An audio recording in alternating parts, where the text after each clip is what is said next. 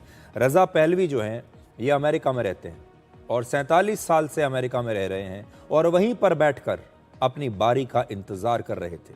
आप सोचिए कितना लंबा ये समय रहा होगा और अब जाकर रज़ा पहलवी की ऐसा लगता है कि किस्मत खुलने वाली है। इतना जो उन्होंने लंबा इंतज़ार किया है, अब ऐसा लगता है कि हो सकता है कि उनकी ईरान में वापसी हो जाए, ऐसा वो मानते हैं। और आप देखिए, अमेरिका में बैठे बैठे वो सोशल मीडिया के ज़रिए अपने कार्यकर्ताओं से लगातार संपर्क में है।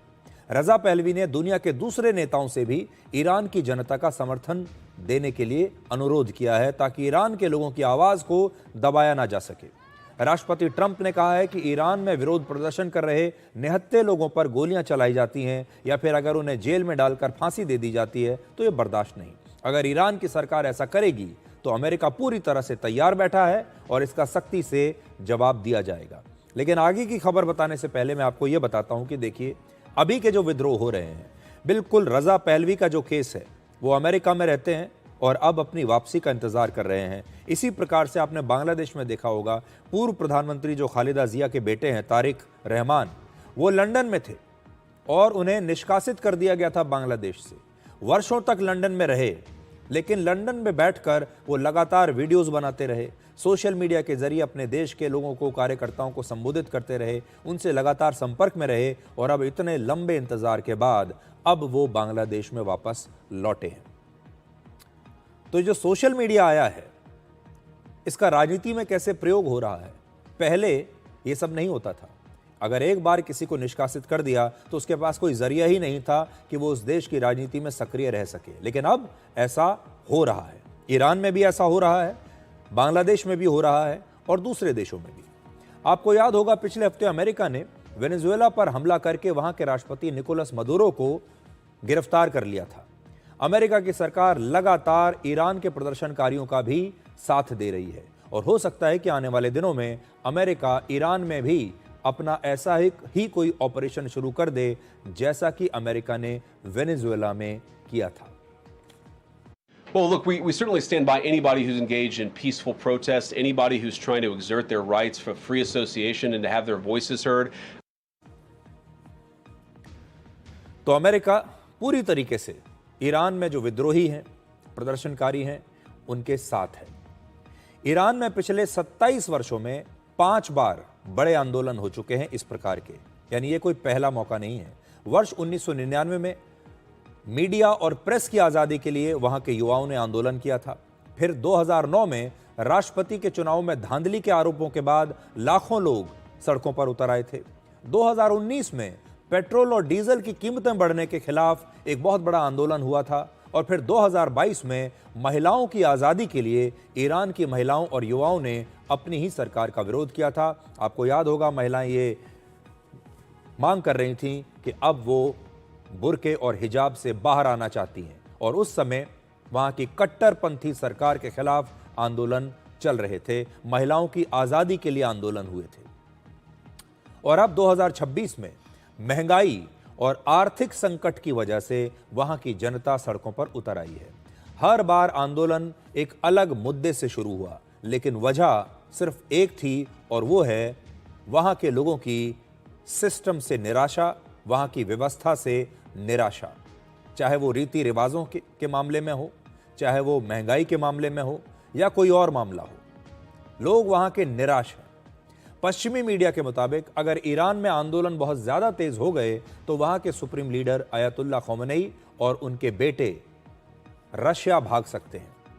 रशिया के साथ ईरान के रणनीतिक रिश्ते बहुत अच्छे रहे हैं और इसलिए रशिया को खौमेनी का एक संभावित भविष्य का ठिकाना माना जा रहा है। और ऐसा कहा जा रहा है कि अगर स्थिति वहां कंट्रोल से बाहर हो गई और खौमेनी को यह लगा कि अब उनके और उनके परिवार के लिए यहां रहना खतरे से खाली नहीं है, तो उन्हें यह देश छोड़कर भागना पड़ सकता है